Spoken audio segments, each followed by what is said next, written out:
नाज़रीन 8 फरवरी 2024 के इलेक्शंस के बाद जो पोस्ट एपिसोड शुरू हुई है और जिस तरह से इलेक्शंस के हवाले से उंगलियां उठी है और तमाम पार्टीज जिस तरह सरापा एहतजाज हैं और दूसरी जानिब जीतने वाला भी एहतजाज कर रहा है और हारने वाला तो एहतजाज कर ही रहा है। इसमें दो तीन फैक्टर्स जो हैं वो काबिल गौर हैं, उसके हवाले से मैं आपसे गुजारिश करता हूं और ख़ास तौर पर उसमें जो मौलाना फजल रहमान साहब ने जो आवाज़ उठाई है और मौलाना फजल रहमान ने जिस तरह एक दो इंटरव्यूज़ में इंकशाफात किए हैं इमरान खान साहब के ऊपर जो फायरिंग हुई थी वज़ीराबाद में उसके बारे में और इमरान खान साहब के हुकूमत के ख़िलाफ़ जिस तरह अदम एतमाद की तहरीक लाई गई थी और उन किरदारों से पर्दा उठाना शुरू कर दिया है। कल मौलाना फजल रहमान ने एक अहम प्रेस कॉन्फ्रेंस की और उसमें डायरेक्ट जो है वो थ्रेट किया दो कुव्वतों को। एक तो वो हुकूमत बनाने वाले ज़ाहिर बात है पाकिस्तान पीपल्स पार्टी और नवाज लीग, और दूसरी जानिब उनके जो सपोर्टर समझे वाले यानी कि इस्टेब्लिशमेंट जो हमेशा से मेलाइन होती आ रही है इलेक्शन प्रोसेस को लेकर, उसमें क्या हकीकत है, क्या इसमें रियलिटी है, ये हम सबको मालूम है। और मौलाना फजल रहमान ने डायरेक्ट हिट किया पाकिस्तान पीपल्स पार्टी को, नवाज लीग को, और सबसे ज़्यादा जो टारगेटेड थी वो थी पाकिस्तान की इस्टेब्लिशमेंट यानी पाकिस्तान की मिलिट्री। इसके रिस्पांस में मिलिट्री का खास कोई जवाब तो नहीं आया डायरेक्ट, लेकिन इनडायरेक्ट मिलिट्री ने संगीन नताइज का मौलाना फजल रहमान को इंदिया दे दिया है और ये पैगाम जो पहुंचाया गया है। और एज यूजुअल जिस तरह मिलिट्री इस्टेब्लिशमेंट के एक टाउट्स होते हैं, हर दौर में ही टाउट्स रहे हैं और टाउट्स कोई और नहीं होते, ये पाकिस्तान की सियासत के जो भगोड़े किरदार होते हैं वो मिलिट्री इस्टेब्लिशमेंट के हमेशा टाउट्स रहते हैं। आपको याद होगा पीछे शेख रशीद अहमद के बारे में ये कहा जाता था कि शेख रशीद अहमद GHQ की गेट नंबर 4 की पैदावार है और हमेशा फौज की तर्जमानी करता है। अब की बार एक नया चेहरा जो है वो सामने आ चुका है, उसका नाम है फैसल वावडा। फैसल वावडा साहब का ताल्लुक कराची से है। इसकी ज़ाती हैसियत अगर देखें तो एक काउंसलर बनने की भी नहीं है, लेकिन फैसल वावडा साहब की बातें और ख़ास तौर पर ऐसे ऐसे इंकशाफात करना और वक्त से पहले बातों को जो है उगल देना, और कई बातें उसकी सच भी साबित हो चुकी हैं। इसके पीछे भी एक बड़ी कहानी है। मैं कभी इस पर फैसल वावडा के किरदार पर और पाकिस्तान की मिलिट्री इस्टेब्लिशमेंट पर एक मुकम्मल तौर पर विलाग करूँगा, लेकिन आज जो फैसल वावडा ने मिलिट्री इस्टेब्लिशमेंट की तरफ इशारा करके मौलाना फजल रहमान साहब को थ्रेट किया है, ये काबिल नफरत है और काबिल मजम्मत भी है। मेरे ज़ाती तौर पर मौलाना से बहुत सारे नज़रियाती इख्तलाफात मौजूद हैं और मैं मौलाना की सियासत को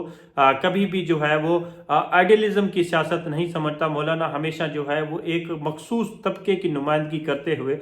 उनकी सियासत का महवर रहा है। लेकिन इस तरह किसी को थ्रेट करना, किसी को संगीन नताइज की धमकियां देना और किसी और की ईमा पर धमकियां देना, ये एक खालिसतन ज्यादती है। ये पाकिस्तान की तारीख में पहले भी हो चुका है और उसके पाकिस्तान बहुत से नताइज भुगत चुका है। अब की बार जिस तरह मौलाना जैसे स्ट्रेचर के बंदा और उसको एक गिद्दड़ नुमा शख्सियत जो है फैसल वावडा, वो धमकियां पहुंचा रहा है पाकिस्तान की मिलिट्री इस्टेब्लिशमेंट की तरफ से,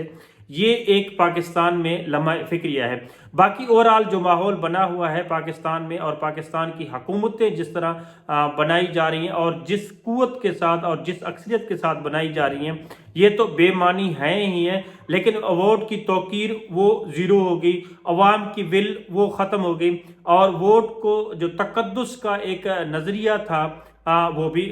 दम तोड़ चुका है मुकम्मल तौर पर। लेकिन मैं इस बयान को लेकर और फैसल वावडा के खास तौर पर बयान, और फैसल वावडा ने जिसकी ईमा पर ये बयान दे रहा है और मौलाना के खिलाफ बयान दे रहा है, मैं इसकी शदीद अल्फाज में मजम्मत करता हूँ और मैं पाकिस्तान की मिलिट्री इस्टेब्लिशमेंट से मुतालबा भी करता हूँ कि इसके हवाले से जितना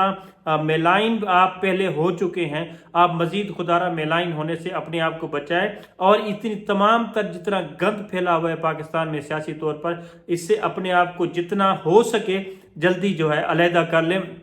अदरवाइज पाकिस्तान में और ख़ास तौर पर पाकिस्तान की नौजवान नस्ल में एक नफ़रत का एलिमेंट जो पाकिस्तान के मिलिट्री इस्टेब्लिशमेंट को और ये इस्टेब्लिशमेंट को भी मालूम है कि कितनी नफ़रत जो है वो आवाम में के दिलों में पाई जाती है। अब की बार मौलाना को अगर कुछ हुआ, अगर कुछ होता है تو اس کا رسپانسبل ظاہر بات ہے مولانا اور مولانا کی جماعت جو ہے وہ ٹھہرائے گی پاکستان کی ملٹری اسٹیبلشمنٹ کو. ادروائز دیکھا جائے تو فیصل وافڈا کی ایک ٹکے کی بھی اوقات نہیں ہے، نہ یہ کسی ٹکے کا بندہ ہے. یہ پاکستان کے نیشنل میڈیا پر بیٹھ کر اور نیشنل میڈیا پر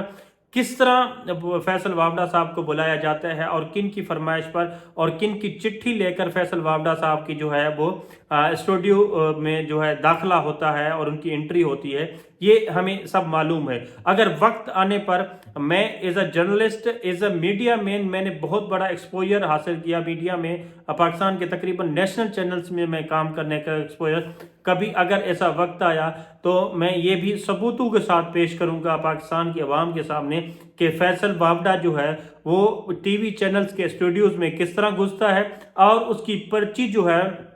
کس طرح لائی جاتی ہے اور کون اس کے پرچی ہاتھ میں تھماتا ہے کہ یہ آپ جائیں اور یہ پروگرام کریں، اور اس کو باقاعدہ اسکرپٹ دی جاتی ہے فیصل وافڈا کو اور ملٹری اسٹیبلشمنٹ کی نمائندگی کرنے کے لیے. اگر ملٹری اسٹیبلشمنٹ اپنے جو ان کا ایک میڈیا سیل ہے وہاں سے وضاحت جاری کریں تو یہ پاکستان میں جو انارکی کی صورت بنتی جا رہی ہے اور پاکستان میں جس طرح